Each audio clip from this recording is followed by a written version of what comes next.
Esteemed connections, esteemed viewers, in this tutorial we will clearly explain the TCP segment, and my respected viewers is sure to have gone through tutorial 3 wherein the TCP related TCP protocol related things have been explained. And in this tutorial we will elaborate on TCP segment structure. TCP segment structure has different fields. Each and every field has a stipulated width, and also it has semantics. It carries meaning, and it also represents the functionality of this particular segment. And these fields and the contents of the field and the stipulations in the field will help the receiver to understand what the segment is and where the segment is to be posted to the application layer. Okay, source port number will indicate this is the very first field measuring source field, source port number, destination port number forms the first 4 bits, and the total width of the segment is 32 bits. And the third field is sequence number, acknowledgement number, the length field which indicates the total length of the header size, and this is unused field. These are all the flag bit fields 1, 2, 3, 4, 5, 6, and this is the receiver window field which measures 16 bits. And checksum field then comes the urgent data pointer, then there is options field and data. The rest of the segment is data, that is the message content, a message part which is driven out by a particular distributed application and the corresponding protocol that works in application layer.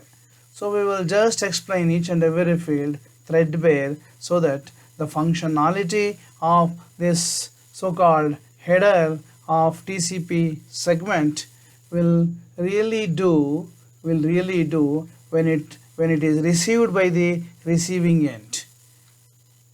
Okay, there are the 6 fields are urgent pointer, ACK, PSH, RST, SYN and FIN. These are all the bit fields or flag bit fields called. They contain either 1 or 0.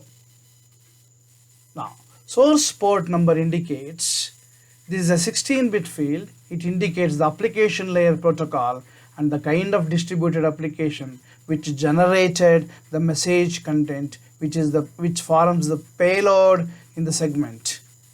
Destination port.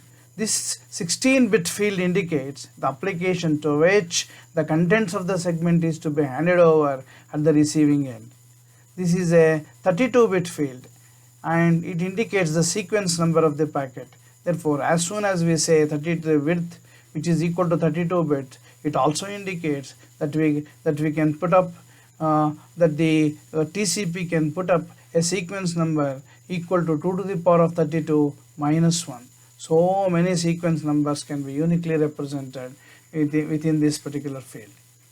And acknowledgement number 2 indicates the acknowledgement number and the sequence number of the packet and the corresponding acknowledgement number, which is piggybacked when a particular sequence numbered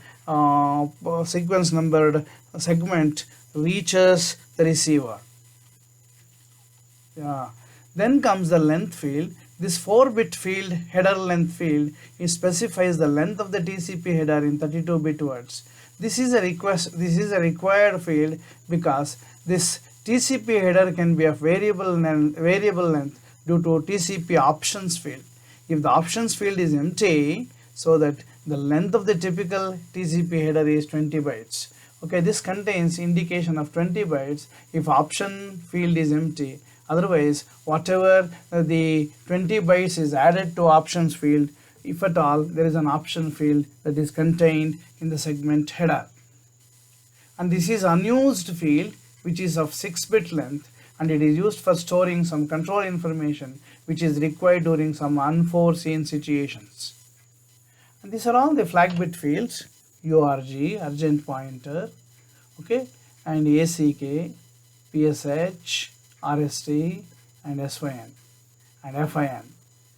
The flag field contains 6 bits as it is indicated over here, and these fields may contain either 1 or 0. 1 indicates it is present, 0 indicates it is absent, a particular content is absent.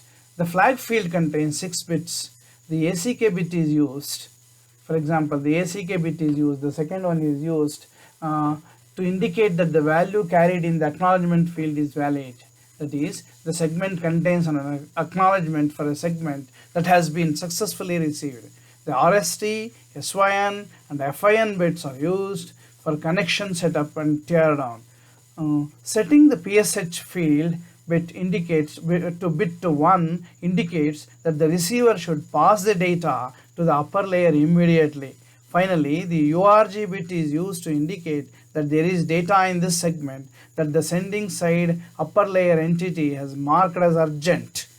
The location of the last byte of this urgent data is indicated by the 16-bit urgent data pointer field that will be explained later. TCP must inform the receiving side upper layer entity when urgent data exists and pass it to a pointer to the end of the urgent data. And receiver window field, this 16-bit field indicates the available window buffer size. The 16-bit receive window field is used for the flow control. We will see shortly in our next tutorial that it is used to indicate the number of bytes that a receiver is willing to accept, or the space that is available at the receiving end, which and if it is 0, then I think flow control is to be done. If it indicates some value of bytes, then there is a space to still push the information from the sending side. Checksum. This field, 16-bit field, contains the checksum for detecting errors. Urgent data pointer. This is an unusual field which is available with TCP. The 16-bit field indicates the location of the last byte of this urgent data that is indicated by the 16-bit urgent data pointer field.